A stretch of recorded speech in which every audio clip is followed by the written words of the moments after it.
Hello everyone, and welcome to my new channel, Everyone Can Be Digitally Literate.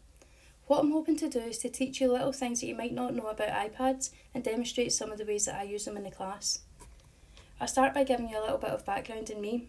I'm a primary school teacher. I've been with Glasgow since qualifying in 2011 with a particular interest in technology and its application in the class. From there I looked for opportunities to include a range of technologies and media in my lessons until Glasgow announced their new digital strategy when I became my school's digital leader of learning. From that, I wanted to create a resource bank that my colleagues could dip in and out of to boost their confidence or to try something new. Our first video will be kept relatively short and just a look at some of the basic things like settings. Thanks for joining me. Okay, so let's have a look at settings. Settings is a grey icon with gears in the middle of it. So if we tap into that, what we're going to do is focus just on one aspect of settings just now, the one that's probably most useful in the classroom, and that for me would be the control centre. I was going to do more, but as I was looking through it would take too long to go through every single setting. So we'll focus on the control centre for today, and then we'll introduce other things as we go. So the control centre is essentially the quick access menu. So you pull down from the battery to the middle of your screen and it will bring up options that you can quickly access instead of having to go into settings or having to go into different apps to access them. So I'll go through some of the ones that I've got on my screen just now. I've got aeroplane mode, that's in the top box. It allows you to put your iPad completely offline, get no interruptions, nothing to do on email, no airdrop or anything like that. It basically turns it into a standalone device. You've got Airdrop, which is something that you will use almost every day when you're using the iPad, whether you're sharing resources or gathering them back in. When you tap and hold on Airdrop, it allows you to set how you want to use Airdrop. If you want to only receive items to yourself, if you want to only receive or send through people that are in your contacts, or if you want to send and receive to everybody. I've always got it set to everybody because I would like anyone in the area to be able to share things to me, which is good if you're in the school. However, it means if you go outside of the school area, then people with iPhones or anything could be airdropping. You still have to accept it though. You've then got your internet, so when you're at school it will be Apple Edu that you'll be connected to, and Bluetooth. Now because I have my Apple Pencil next to me, my Bluetooth should be on. If I tap and hold that, it will show me anything that I'm connected to. So that's the top box explained. The next area is for any music that you have on your iPad. Now I don't have anything on it other than a couple of things we've done through GarageBand, and you can save them into a music folder into your music so you can listen back on them. That's quick access for your music if you want to skip forward tracks, go back a track, pause, play, simple things like that. You've also got orientation lock. This locks the orientation of your screen into either landscape or portrait. There's a couple of good applications of that. If you have been doing any drawing in Keynotes and you want to lock the screen to move the iPad into a more comfortable position for your drawing, it's handy for that.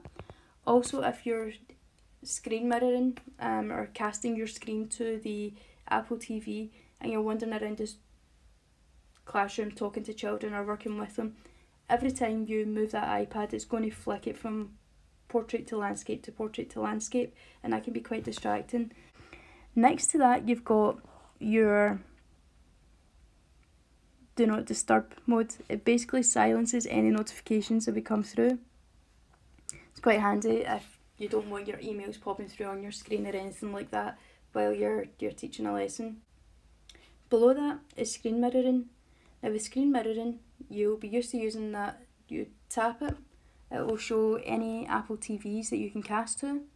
You tap the Apple TV and it will ask for a code. Now because I don't have Apple TV, that would have been a neighbour's, it's not going to let me connect to it, but each of the Apple TVs in the schools will have a code next to them for your room. When you tap on that, it will come up and ask you to input a 4-digit code. Now whatever's on your screen is that 4-digit code that you put in, and then you can cast up to the screen. What I would say is the minute that you've finished with casting what you want to cast to the screen, I would disconnect from it, because if you want the children then to share what they're doing on it, you'd have to then go back and disconnect when you might not be using your iPad at that point. So as soon as you've finished with it, just disconnect, and it allows the next person who wants to cast to the screen to do that. To the right of that, you've got the brightness adjuster. Just slide it up or down to adjust the brightness of your screen. Remember, the higher the brightness, the more battery it uses, and the lower the brightness, the more battery it saves. And next to that is your volume control.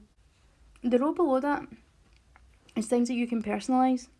So I'll show you how to do that in a minute. But the first one there is silent mode. You can put it onto silent mode to make sure that anything that comes through won't make an audible alert.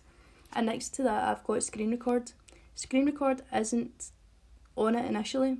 I've set that to be on it because I want to have easy access to record anything I'm doing on my screen. If I'm making videos like this, it's good for instructional videos or for the children to record an action and explain how they did it.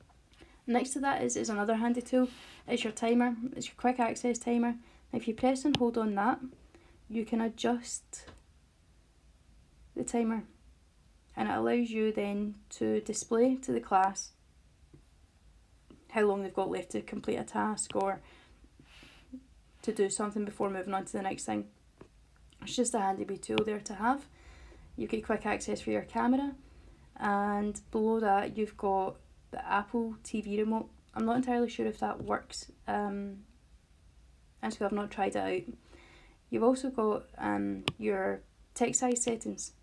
Now from here you can reduce it or increase it, and that will increase the size of the text in your menu. So you can kind of see in the background there, my text has now got bigger, and if you compare that to, say we've put onto smallest, it's a lot smaller. I like it just a little bit above that. I think I like it in 2. Can't remember, but I can go back and fix it. From there, you've got another tool that I've added onto it, and it's called Guided Access. I'll go through Guided Access in another session, maybe when we look at Safari, because it's a really interesting one to use in Safari. It allows you to block out areas of the screen or to lock people into an app. Stops people deviating from what they're supposed to be doing, which is really handy if you're using your iPads offline, if you don't have them, if you've bought them as standalone devices and they're not part of the rollout. So that's how my control centre looks. Yours might look completely different, and I'm going to show you how you can change it to match your personal preference. So within settings, on the left hand side you scroll down, and it's just below general you've got control centre. You've got the option to access it within apps, and all that means is if you're in an app such as Keynotes, you can still pull down diagonally from the battery to the middle of the screen and access your control centre. If that's turned off, you can't. You have to do it from your home screen. I'm just going to put it back on and show you. You can then customise what's in your control centre. You can add in extra things. You can add in alarms, or say you can add in the screen record wasn't on it. When I added that to it, and Guided Access wasn't on it, I had to add that to it. Now to add them, all you have to do is tap the plus arrow and it goes up and in, and if I pull down you can see that there's a new stopwatch on it now. You can add magnifier, notes might be quite handy if you like to take notes quickly, have easy access to that. So these are all quite handy tools to have. To remove it, you just need to tap on the red minus button and click remove, and it's as simple as that. So that's how to add things into your control centre. I hope that it's been beneficial, and we'll be back with another video very shortly. Thanks for watching. Bye.